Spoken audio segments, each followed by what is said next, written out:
నమస్తే. Welcome to లక్ష్యం media. Telangana రాష్ట్రంలో కొత్త ప్రభుత్వం ఏర్పడిన తర్వాత అది ప్రవేశపెట్టబోయేటువంటి వార్షిక బడ్జెట్ పైనే అందరికన్నా ఉన్నది.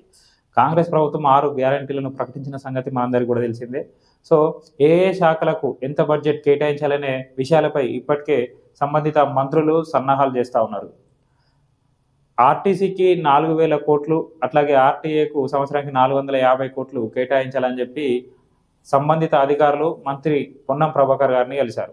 మహాలక్ష్మి పథకం ద్వారా రోజుకు 5 కోట్ల వరకు నష్టం జరుగుతుందని చెప్పి ఆర్టీసీ అధికారులు వాపోతా ఉన్నారు. మహాలక్ష్మి పథకం అంటే తెలుసుగా, ఈ ఫ్రీ బస్సు పెట్టిండ్రు కదా కాంగ్రెస్ వాళ్ళు. ఈ ఫ్రీ బస్సు పెట్టి మహిళలకు లేని పంచాయతీ తీసుకొచ్చి పెట్టిండ్రు. వాళ్ళు ఏం చేస్తూ ఉన్నారు, బస్సులలో తిరుక్కుంటా సీట్ల కోసం సిగలు పట్టి కొట్టుకుంటున్నటువంటి పరిస్థితులను మనం చూస్తూ ఉన్నాం. అట్లా తయారైంది. ఎవరికి వచ్చిన పంచాయతీ దీని ద్వారా లాభం వాళ్ళకి వచ్చింది. కండక్టర్లకు, డ్రైవర్లకు ఈ గొడవల పంచాయతీ దింపేసరికి సరిపోతా ఉన్నది, మనం చూస్తూనే ఉన్నాం. ఇంకా లోడ్ కూడా ఎక్కువ అయిపోయి, అంటే 50 మంది ఎక్కవలసిన బస్సులో పరిమితికి మించి ఎక్కువ ఎక్కి 60 మందో 70 మందో 80 మందో ఇట్లా ఎక్కువ ఎక్కి ప్రమాదాలు కూడా జరుగుతూ ఉన్నాయి. చాలా చోట్ల మనం చూస్తూనే ఉన్నాం. ఇది ఎవరికి వచ్చిన లాభం అసలు? ఊళ్ళల్లో ఉన్న, మీరు గమనించండి, ఊళ్ళల్లో ఉన్నటువంటి మహిళలు వాళ్ళు పనులు చేసుకొని బతుకుతూ ఉంటారు. వాళ్ళు రెగ్యులర్గా అయితే ప్రయాణాలు చేయరు, ఎక్కడ కూడా రెగ్యులర్గా పోరు. ఎప్పుడో ఒకసారి పండుగకో పబ్బకో లేకపోతే వాళ్ళ అమ్మ వాళ్ళ ఇంటికో ఇట్లా రిలేటివ్స్ వాళ్ళ ఇంటికి పోతూ ఉంటారు. ఈ పోయినటువంటి సందర్భంలో మీరు చూసుకుంటే ఒక రోజుకు 100 నుంచి 500 కన్నా ఎక్కువ ఖర్చు కానే కాదు వీళ్ళకి. ఒక రోజుకు దాదాపుగా వాళ్ళు పోయినప్పుడు ఒక 100 నుంచి 500 లోపు అయితేనే పోతారు తప్ప అంతకు మించి అయితే పోరు. ఎవరికి వచ్చిన లాభం? సరే, కొంతవరకు లాభం జరుగుతుంది. ఎవరైతే వేరే ప్రదేశాల్లో, పక్క ఊళ్ళలో, వేరే ఊళ్ళలో మహిళలు ఎవరైతే పనిచేసుకుంటా ఉన్నారో, రెగ్యులర్గా పోయేస్తూ ఉన్నారో వాళ్ళకు కొంతవరకు మేలు జరగచ్చు. కానీ ఇది ఎక్కువ వరకు నష్టమే చేకూరుస్తూ ఉన్నది. మీరు చూస్తూనే ఉన్నారు, ఆటో వాళ్ళు రోడ్డున పడ్డరు, వాళ్ళ కుటుంబాలు మొత్తం కూడా రోడ్డు మీకు వచ్చినాయి. వాళ్ళకు ఉన్నదే ఆటో డ్రైవర్ల పరిస్థితే ఘోరం. ఇప్పుడు ఈ ఫ్రీ బస్సు ద్వారా మొత్తం వాళ్ళు రోడ్ల మీద పడ్డది ఆత్మహత్యలు చేసుకుంటా ఉన్నారు.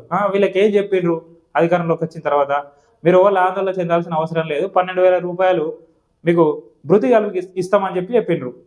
మొన్న ఆటో యూనియన్ వాళ్ళందరూ పోయి మంత్రి పొన్నం ప్రభాకర్ గారిని కలిసిన తర్వాత భృతి గురించి పక్కన పెట్టి, వాళ్ళ ఉపాధి కోల్పోయిన విషయం గురించి పక్కన పెట్టి మిగిలిన వాటిపైన చర్చించిండట.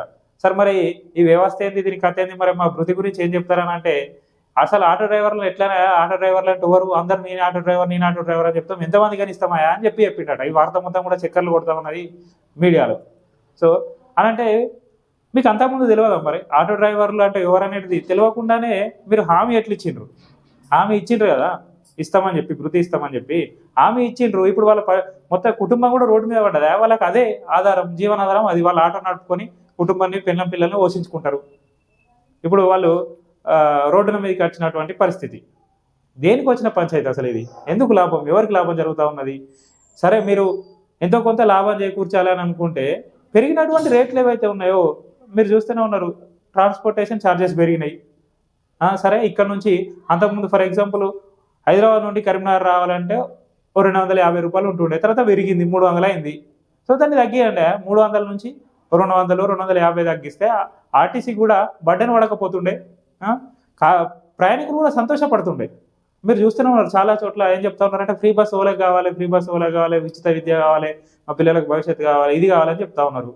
దీని ద్వారా ఇప్పుడు ఇంత పెద్ద పంచాయతీ వచ్చి పడ్డది. దీని ద్వారా ఎవరికి లాభం అనేది అసలు వాళ్ళకి కూడా తెలియదు. ఇది కేవలం పబ్లిసిటీకి మాత్రం ఉపయోగపడుతున్నది కదా. మంచి పబ్లిసిటీ, చెడు పబ్లిసిటీ అనేది కూడా మళ్ళీ ఏదైతే ప్రజల లోపలికి పోతుంది స్కీము, ప్రజల ద్వారా లాభం జరుగుతుంది అని చెప్పి మీరు అనుకుంటా ఉన్నారో అదే చివరికి నష్టపోయేటువంటి ప్రమాదం ఉన్నది. ప్రజల లోపల వ్యతిరేకత పెరిగేటువంటి ప్రమాదం కూడా ఈ స్కీమ్ ద్వారా వచ్చింది.